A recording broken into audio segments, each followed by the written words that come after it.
Hello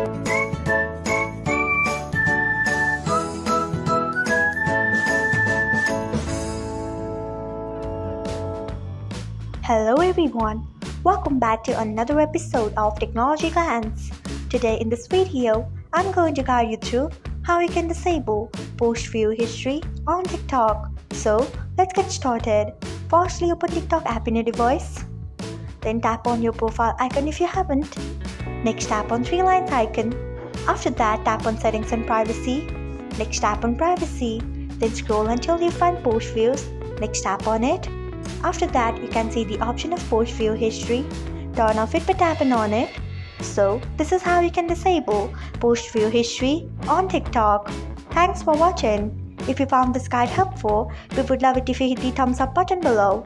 We upload great new tech tutorials like this one every day, so do not forget to subscribe to our channel and hit the bell icon so that you will never miss another update.